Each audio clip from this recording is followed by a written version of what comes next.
Good morning बच्चों। कक्षा 12 में सिंथेसिस में आप लोगों को जो है इसके पहले मैं एक नियम पढ़ाया हूँ पार्टिसिपल का प्रयोग करके। इसके बाद आज दूसरा नियम है इन्फिनेटिव का प्रयोग करके दो या दो से अधिक सिंपल सेंटेंस को जोड़कर एक सिंपल सेंटेंस बनाना। सिंथेसिस है ना। तो ये देखिए,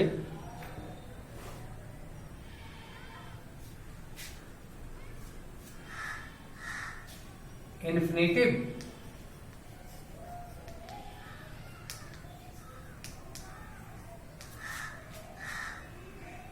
किसी भी मुख्य क्रिया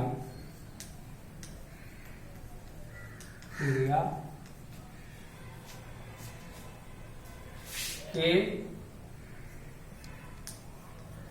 फर्स्ट फॉर्म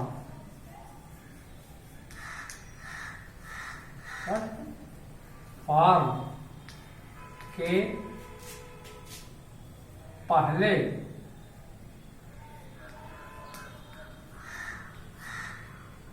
टू जोड़कर बनाया जाता है। पहले तो इन्फिनेटिव कैसे बनेगी? किसी भी मेन वर्ब के फर्स्ट फॉर्म के पहले टू जोड़कर इन्फिनेटिव बनता है। तथा हिंदी में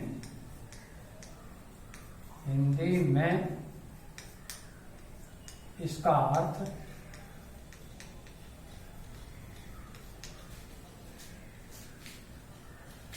ना, ने,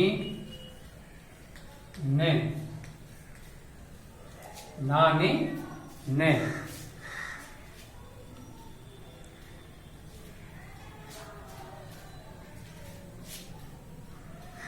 होता है। ठीक।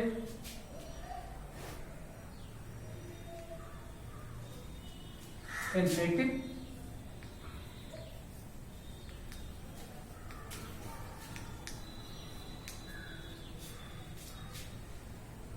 के द्वारा इन्फिनेटिव के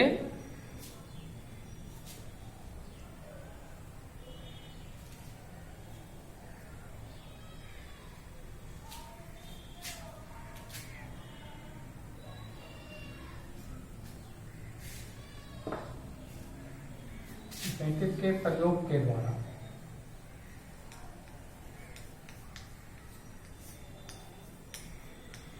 द्वारा दो या दो से अधिक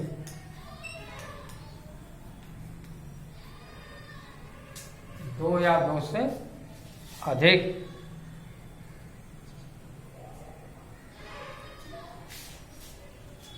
या दो से अधिक वाक्यों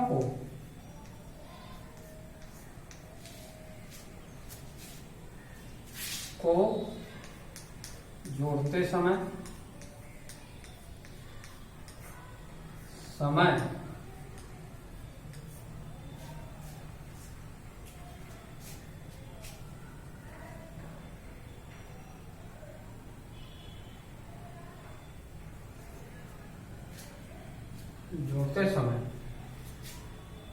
एक वाक्य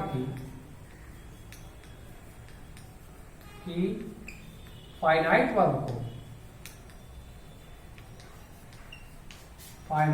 वर्ब को उसी रूप में रहने देते हैं।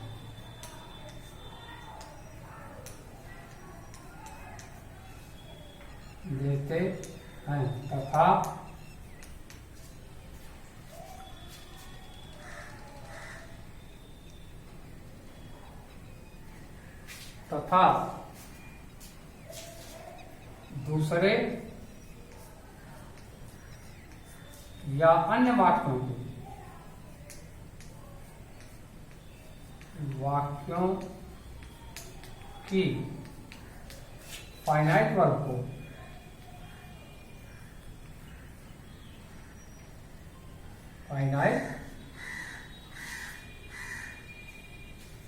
फाइनाइट वर्ब को इंफिनिटिव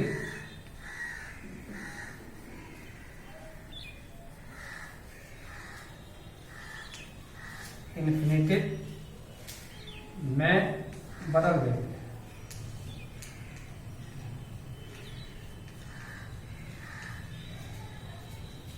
बदल देते हैं।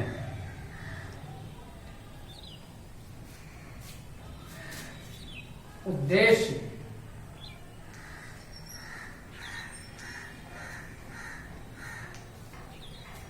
ब्रैकेट में पर्पज,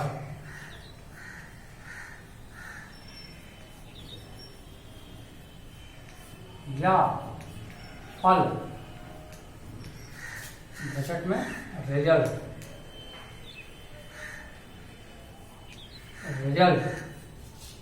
उद्देश्य या फल।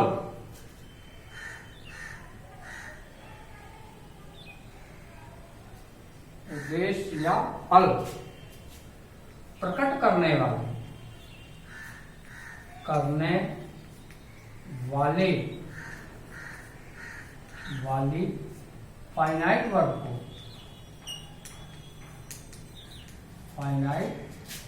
वर्ब को इन्फिनिटिव में बदला जाता है।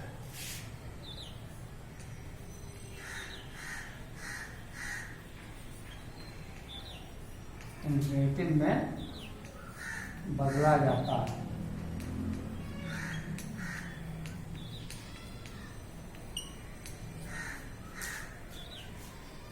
जैसे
give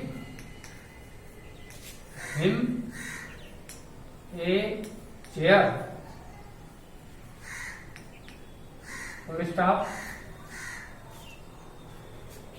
give him a chair, he will sit on it, he will sit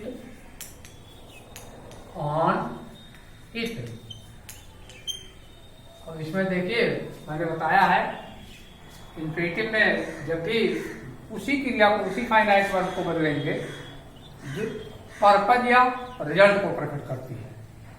give him a chair, उसको एक कुर्सी दीजिए, और कुर्सी देने का ये उसका पर्पज है कि वो उस पर बैठेंगे, तो सिट को हम किस में बदल देंगे? इन्फिनिटिव में। तो ये हो जाएगा गिव हिम ए चेयर,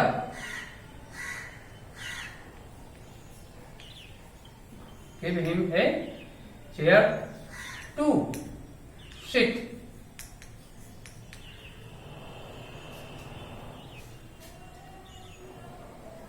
और फुल स्टॉप। बात समझ में आई? तो जो भी फाइनाइट वर्ब, भी फाइनाइट वर्ब से जो है रिजल्ट या पर्पज, क्योंकि यहाँ देखो 6 जो है ये फाइनाइट वर्ब, ये पर्पज को प्रकट कर रही है, पर्पज को प्रकट कर रहे हैं, इसलिए इस फाइनाइट वर्ब को किसमें बदल दिया गया, इन्फिनेटिव। और ये है तरीका, जो भी फाइनाइट वर्ब जो है इन्फिनेटिव में उसी भी बदली जाएगी जो पर्पज या रिजल्ट को प्रकट करती है।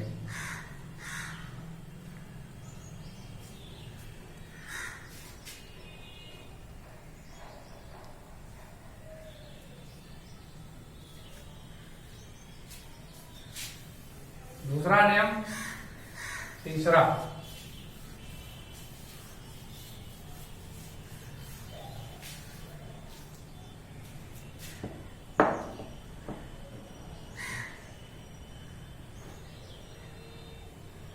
तीसरा है नॉमिनेटिव एब्सोल्यूट का प्रयोग करके। तीसरा नियम है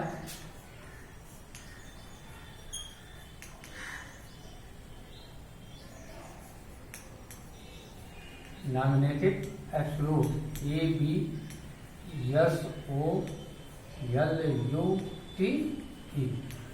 नॉमिनेटिव एब्सोल्यूट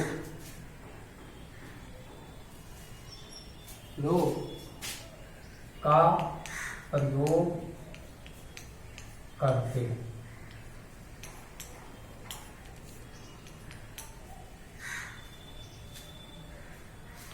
इसके बाद देखिए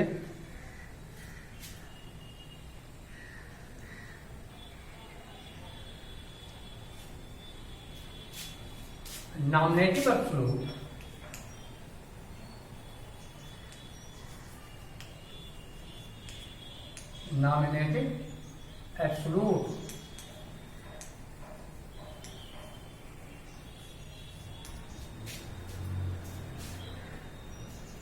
उस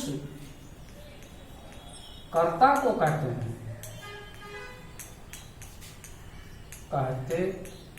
हैं,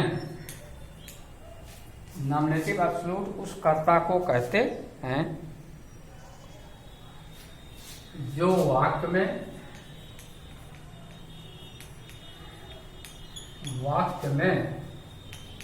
स्वतंत्र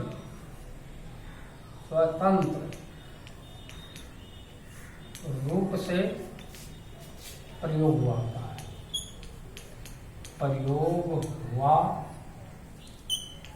होता है, प्रयोग हुआ होता है।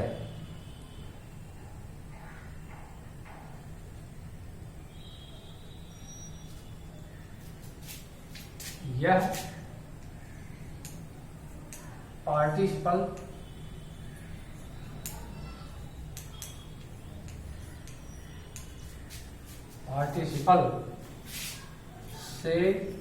से पहले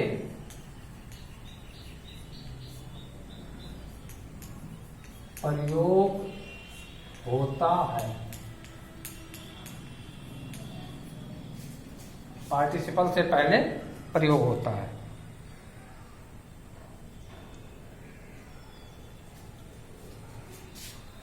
ऐसे कर्ता का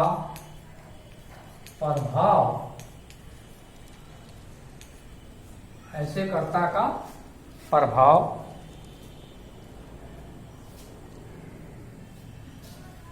उस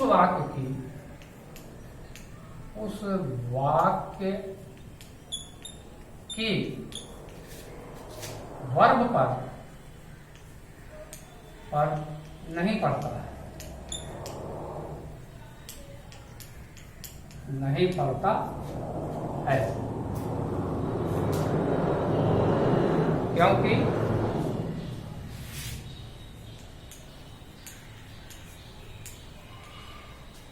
यह ना तो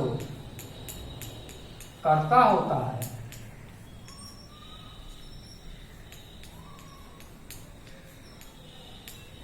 क्योंकि यह ना तो कर्ता होता है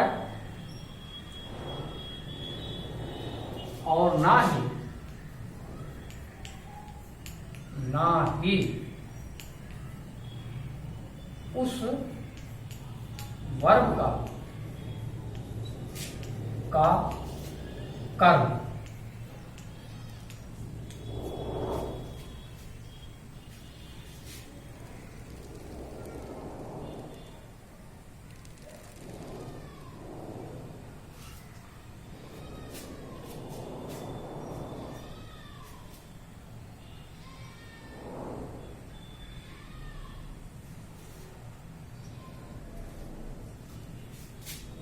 नॉमिनेटिव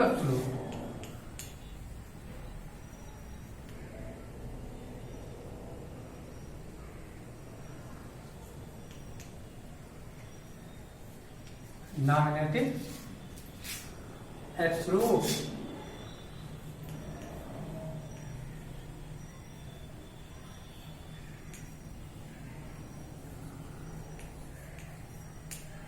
का प्रयोग तब होता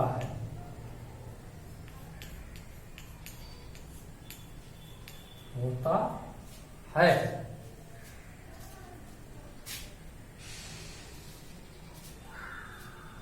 जब प्रत्येक वाक्य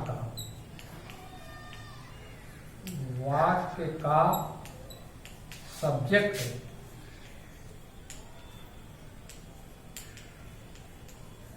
ब्रैकेट में कर्ता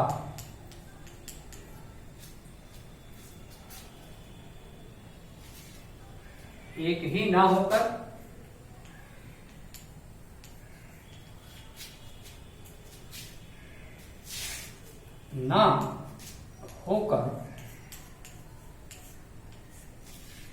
एक ही ना होकर अलग अलग होते हैं, अलग अलग होते हैं या भिन्न भिन्न होते हैं।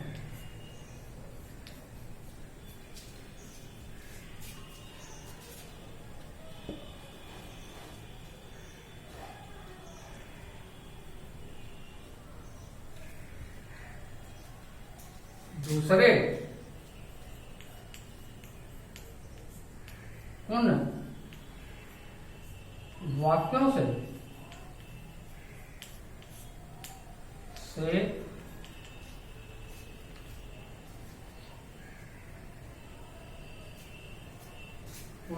से ऐसा मालूम पड़ता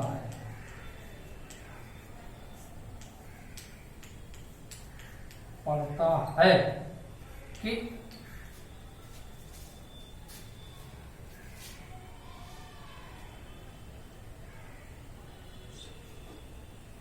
उन वाक्यों के थोड़ा सा गलत हो गया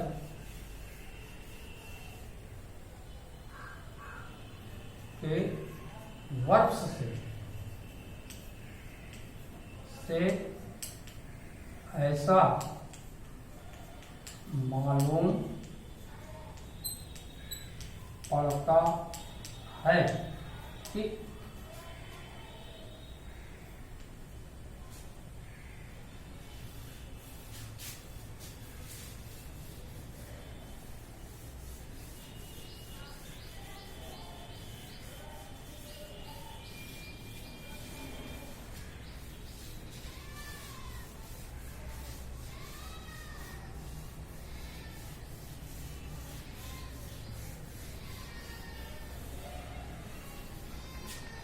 ऐसा मालूम पड़ता है कि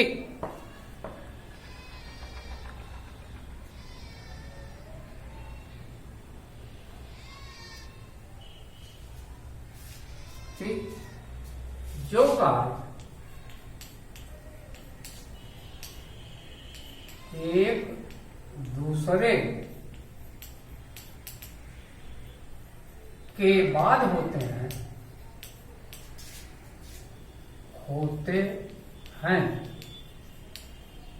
उनके बीच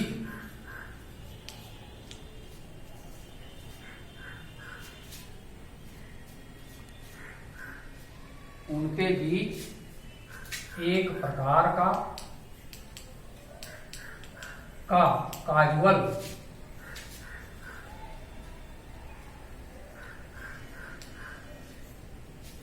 CASUAL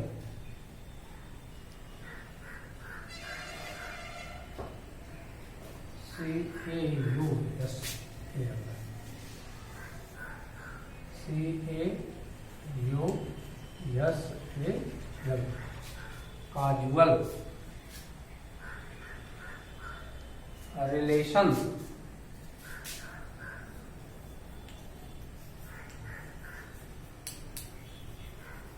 causal relations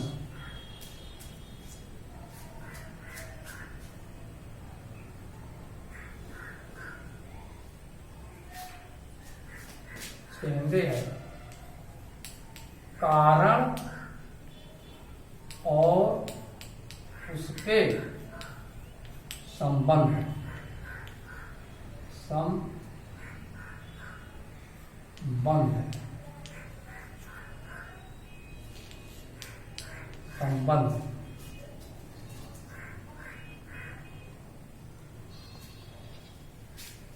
हाँ आधा ना रहेगा संबंध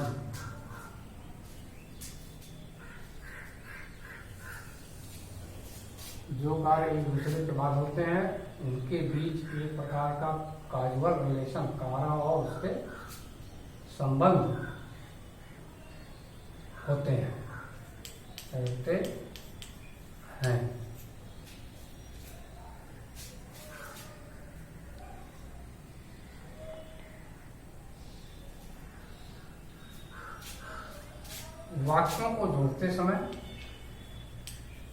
वाक्यों को जोड़ते समय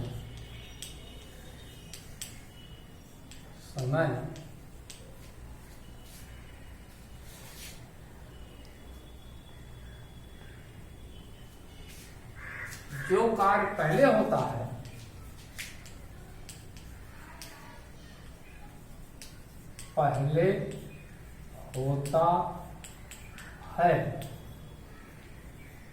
उसकी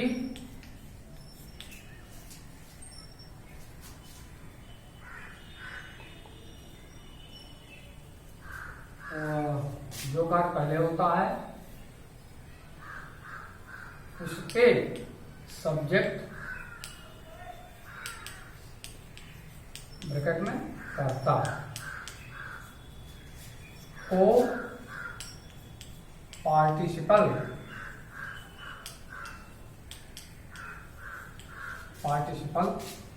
से पहले रख दिया जाता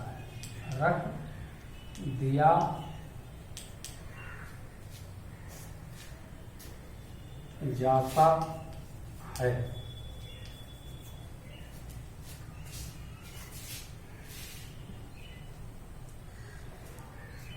जैसे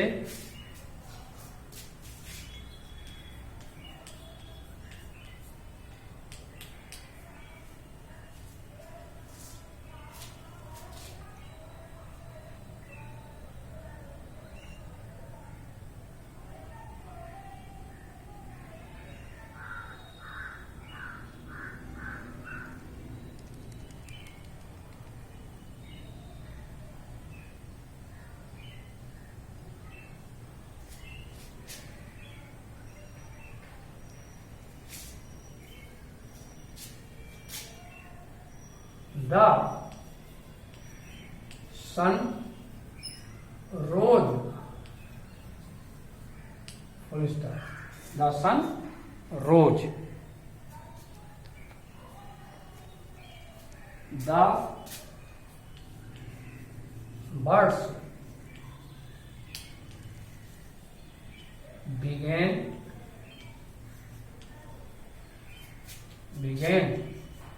to fly। तो इसको बनाइए और इसमें मैंने बताया है कि जो कार्य पहले होता है, जो जिस भी कार्य की क्रिया जो है पहले होने को प्रकट करती है, उसी को हम पार्टिसिपल में बदल देते हैं और पार्टिसिपल में बदलने के पहले उसके सब्जेक्ट को हम पार्टिसिपल से पहले रखते हैं। तो क्या होगा, the sun having risen, the sun having risen, rise rose risen है ना, the sun having risen comma, the birds BIRD, yes, birds began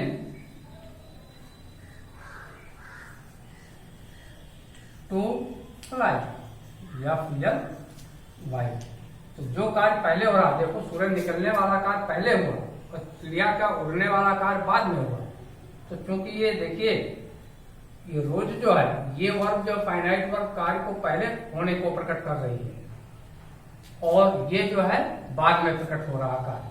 तो जो कार्य जो है पहले प्रकट करती है फाइनाइट वर्ब को, उसी को हम जो है पार्टिसिपल में बदलेंगे और पार्टिसिपल में बदलने के बाद जो है उसके पहले उसके सब्जेक्ट को रख देंगे, the sun having risen comma, the birds began to fly. तो इस प्रकार से ये बनती है।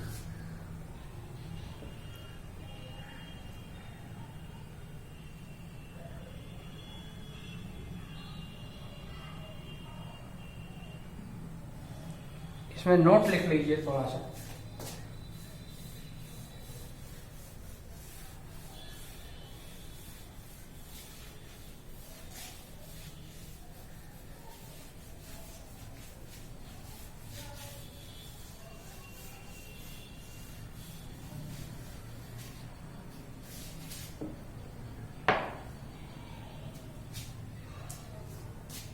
नोट नंबर 1, जब वाक्य में क्रिया, जब वाक्य में क्रिया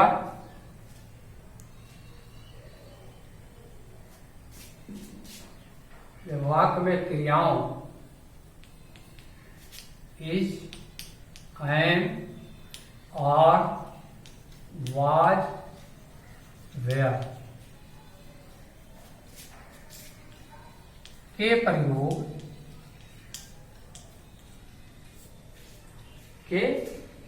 प्रयोग सहायक क्रिया के रूप में, क्रिया के रूप में नहीं होते हैं, होते हैं तो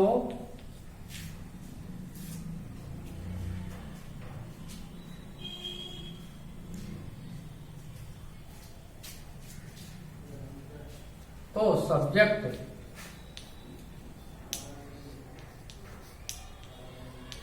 के बाद पार्टिसिपल के रूप में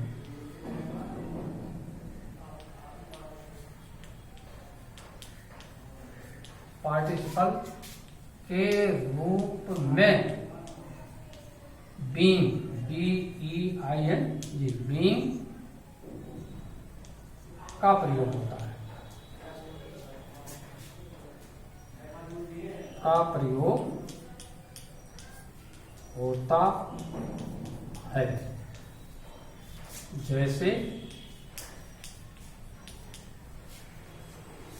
जैसे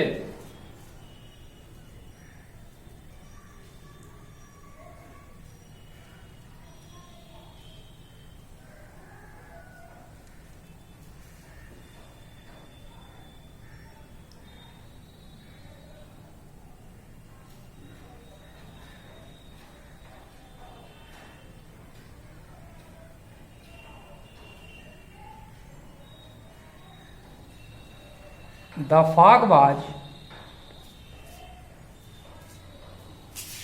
the fog was very dense, full stop. Fog was very dense. No one could see. No one could see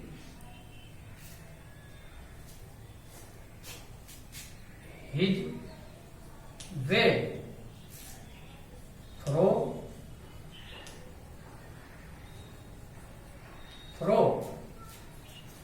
the street.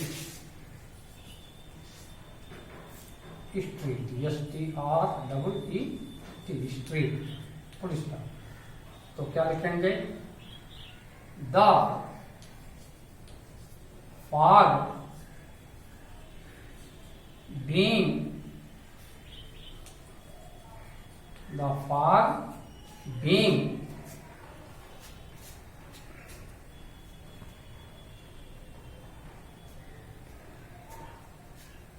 very dense,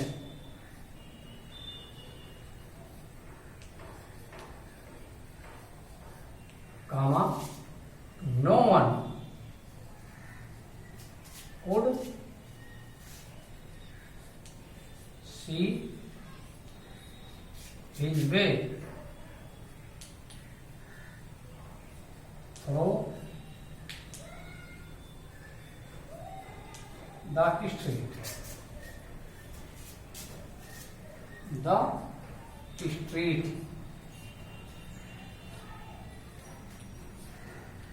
full stop. अगर देखिए यहाँ वाज है, वाज के बाद कोई वर्ब नहीं है, मेन वर्ब। अगर ये जाए मार वाज अर्थात टू बी की क्रिया, ये मेरा कहने का क्या है, टू बी की क्रिया। अगर वाक्य में टू बी की क्रिया का प्रयोग है तो टू बी की क्रिया के साथ को पार्टिसिपल बनाने के लिए वहां बीइंग का प्रयोग होता है, BEING। ये सीधा सा है। उसके बाद नोट नंबर 2,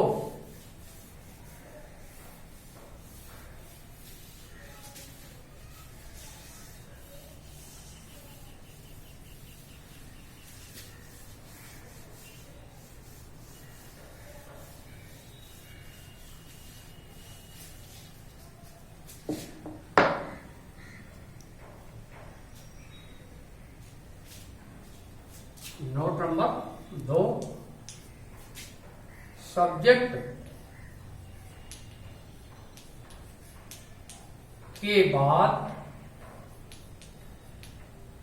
हैविंग का प्रयोग, हैविंग का प्रयोग एक्टिव वॉइस में,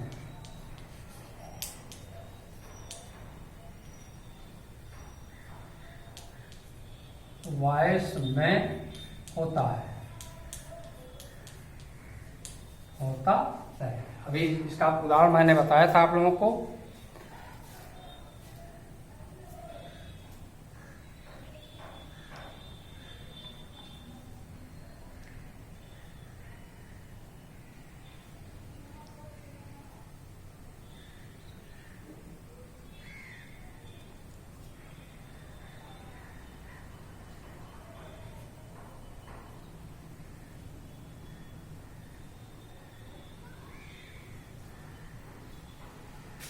जैसे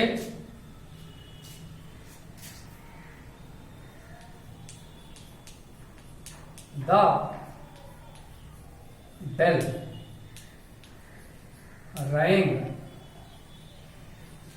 का full stop, the bell wrong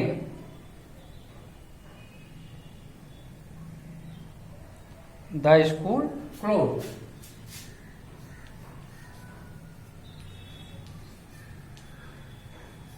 school close, CLOSED।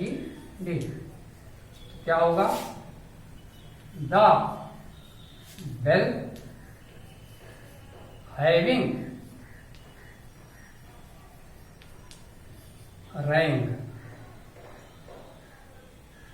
The bell having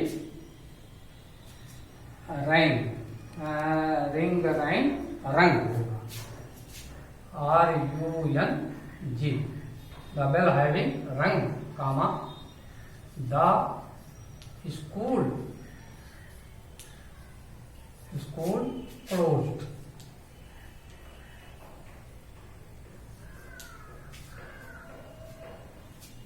बात समझ में आई?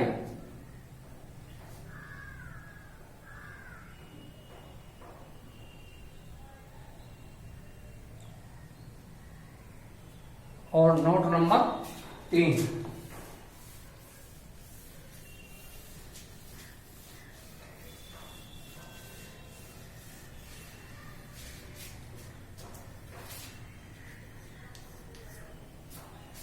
नोट नंबर 3 लिखिए।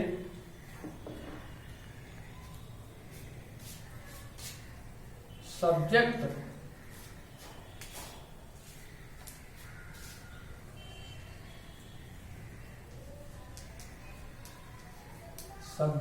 के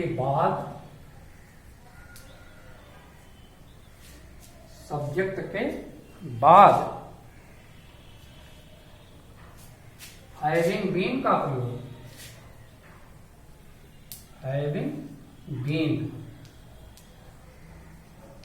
का प्रयोग पैसिव वॉइस में,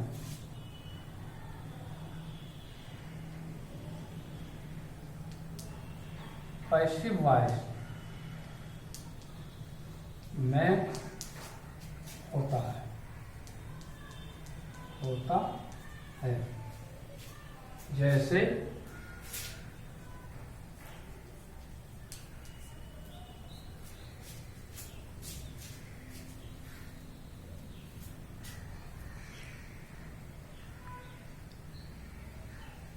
जैसे the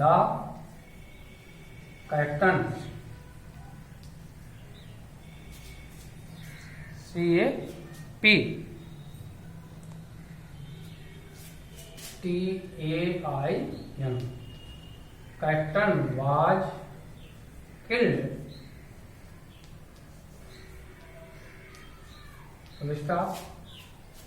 the army flew fled, the army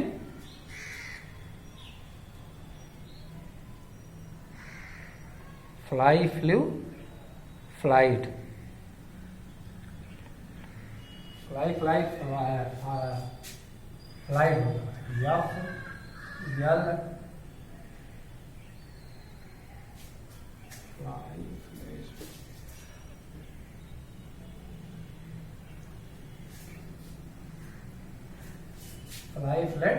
fled, yes. तो इसका क्या होगा? The captain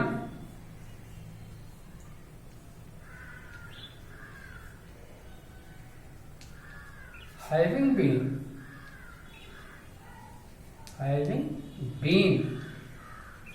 killed, comma the army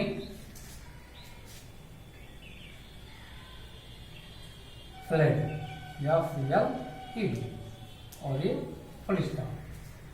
तो इस तरह से ये नियम है। अगर लीज एंड आर वाज वेयर का प्रयोग टू बी के वर्ब के रूप में है तो उसके स्थान पर पार्टिसिपल बीइंग का प्रयोग होगा, और अगर वो जो है एक्टिव वॉइस में है तो हैविंग का प्रयोग होता है, और पैसिव वॉइस में वाक है तो हैविंग बीन के प्रयोग होते हैं। इस प्रकार से ये 2 नियम खत्म हो गए, बाकी कल पढ़ाया जाएगा।